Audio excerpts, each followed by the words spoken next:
Alright, friends, I want to talk about something really important today. We're going to dive into a deep topic, Christian truth about the sexes, starting with the incredible equation 1 plus 1 equals 1. This isn't just some abstract idea, it's rooted in real life, and it shows us how God's design brings true blessing and freedom. Let's think about this together and get inspired. First, let's start with the recent event that has shocked so many. On September 10, 2025, Charlie Kirk was tragically shot and killed while giving a speech to young people at Utah Valley University. This wasn't a random act of violence. According to reports, the suspect, 22-year-old Tyler Robinson, was deeply angered by Kirk's conservative views, especially his stance on gender identity and sexual orientation. These beliefs came directly from Kirk's Christian faith. He was a vocal defender of traditional marriage and family values. The conflict here is that Kirk's words were seen by some as hateful or intolerant, which led to this extreme response. This event came from a difference of opinion, where one person chose violence. It makes us wonder, what exactly did Kirk say that was so offensive? Were his words really that damaging? Or was this really a clash between a different worldview and the truth? What Kirk stood for wasn't anything new or harmful. He was simply faithful to the biblical view of the sexes, which isn't meant to exclude or hurt anyone. Instead, it's about revealing the beautiful order of God's creation. The Bible tells us that God's design is a source of blessing, bringing a full life, not chaos or pain. Kirk lived this truth, and he didn't back down even when faced with opposition. This event pushes us to think deeper. As Christians, how do we view relationships between men and women? And how do we stand for the truth with love in today's diverse society? The foundation of creation. 1 plus 1 equals 1. It all starts with the foundation of creation. Genesis 1:27 is very clear. So God created man in his own image. In the image of God he created him. Male and female he created them. God didn't create people randomly.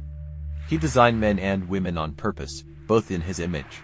This means both men and women have dignity and carry God's glory, but they are also uniquely different. This difference isn't a flaw, it's a sign of God's wisdom. Then, in Genesis 2:24, God explains further, that is why a man leaves his father and mother and is united to his wife, and they become one flesh.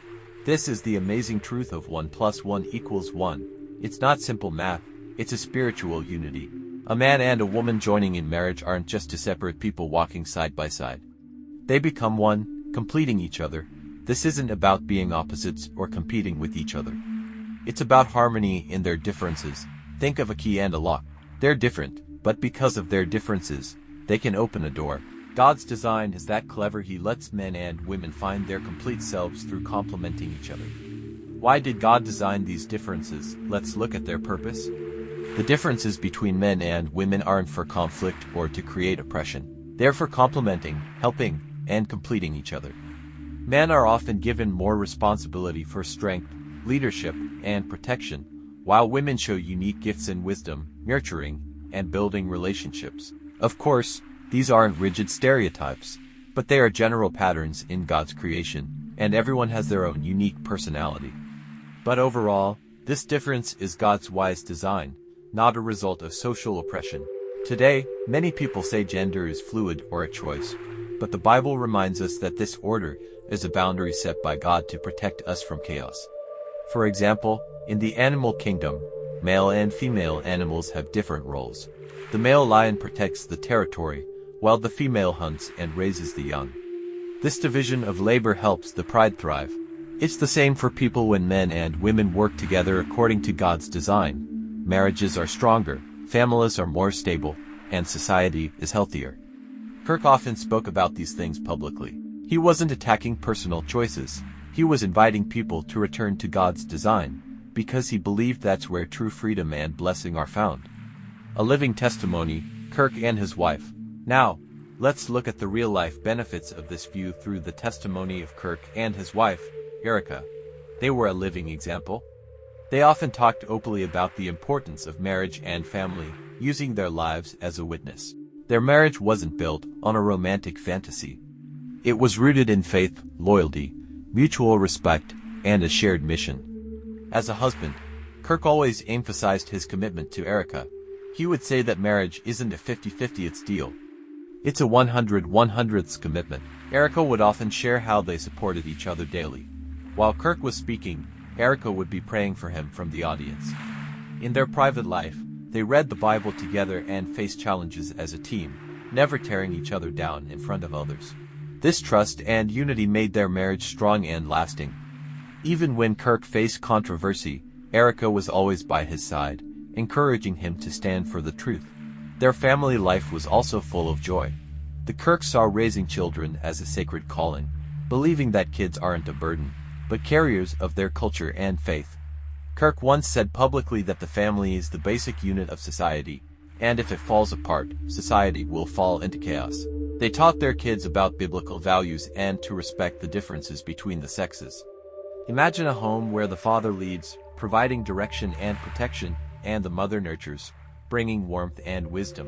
This environment gives kids a sense of security and purpose as they grow up. After Kirk's death, Erica publicly vowed to continue their mission of faith and family.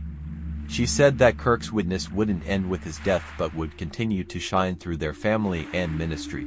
This reminds me that a real marriage isn't a fragile alliance, it's a strong fortress. It can withstand storms because it's built on the rock of Christ. This kind of marriage shows us that the Bible's view on the sexes isn't a limitation but a way to set love free. In this order, love isn't just a fleeting emotion. It's a committed promise with boundaries. It protects us from harm and makes relationships deep and lasting. The Kirk's example has inspired many to re-examine their own marriages. Maybe as you're reading this, you're thinking about your own relationship. Ask yourself, does my marriage reflect God's design? Do we find unity in our differences? If not, now is the time to start. Identity and responsibility. Next, let's talk about personal identity and responsibility. This is very practical because the view of the sexes isn't just a theory. It's something to be lived out. The Bible clearly outlines the roles of men and women. First, for men, in Ephesians 5:25, Paul says, "Husbands, love your wives, just as Christ loved the church and gave himself up for her." This isn't a harsh command. It's a call to sacrifice. A man is to love his wife to the point of self-sacrifice, just as Christ did. This includes protecting the family from outside threats, providing emotional and financial support, and leading the family in truth. Kirk was an example of this. He publicly protected his family's values and didn't back down from criticism. As a man, your responsibility isn't to dominate, it's to serve. Through this kind of leadership, you'll find true strength, not in conquering, but in loving. For women, Proverbs 14:1 says, "The wise woman builds her house, but with her own hands the foolish one tears hers down." This highlights the woman's key role in building the home. She is not a sidekick, she is a helper to her husband. The Hebrew word is ezer, which is also used to describe God's help for people, meaning a powerful and reliable partner. A woman is to use love and wisdom to create a peaceful home and to stand shoulder to shoulder with her husband in fulfilling God's mission. This includes raising children and managing the household, but more importantly, supporting her husband spiritually. Erica was that kind of woman. She worked with Kirk in ministry and faced challenges with him. Her wisdom and strength made their mission more effective. When men and women live out their roles as God designed, it creates a strong sense of identity. You will feel secure because you know you have a place in God's great plan. You'll have purpose because you have clear responsibilities. You'll have a mission because your life isn't just floating along, it's for an eternal purpose. In today's society, many people are lost about their identity because gender is seen as something you can change. But the Bible reminds us that our identity comes from our Creator, not from cultural trends. When we go back to this foundation, our lives become full of meaning. The order of creation. Let's return to the bigger picture of creation's order. When God created the world, everything was according to its kind, with boundaries and order. Genesis 1 repeatedly says, "God created the great sea creatures and every living thing with which the water teems and that moves about in it, according to their kinds, and every winged bird according to its kind." This order isn't a limit, it's protection. It lets everything live together in harmony. The sexes are the same, not chaotic, not something you can just define however you want, but part of God's order where men and women complete each other. When people follow this order, it leads to strong marriages, healthy families where kids grow up secure and become responsible citizens, and a healthy society that's more stable and less chaotic. Kirk spent his life advocating for this. He believed that moving away from God's design brings bad consequences, but returning to it brings blessings. His death reminds us that standing for the truth can come with a price, but the reward is worth it. Finally, let's end with a call to action. Kirk used his life to show the cost and value of standing for the truth. He didn't stay silent or compromise, even when his life was at risk. He declared that God's design is good. Today, as Christians, we also need to speak the truth in love. Don't be afraid of controversy, because Jesus said, "In this world you will have trouble. But take heart, I have overcome the world." John 16:33. Start with your own marriage. If you're married, commit to becoming one in your differences. If you're single, prepare yourself to live out God's design. Start with your family. Teach your kids the truth about the sexes and let them become the next generation of witnesses. Start with your identity. Embrace the role God has given you and let it become your strength. Brothers and sisters, let's live out the beautiful order of God's creation so the world can see the blessing that truth brings.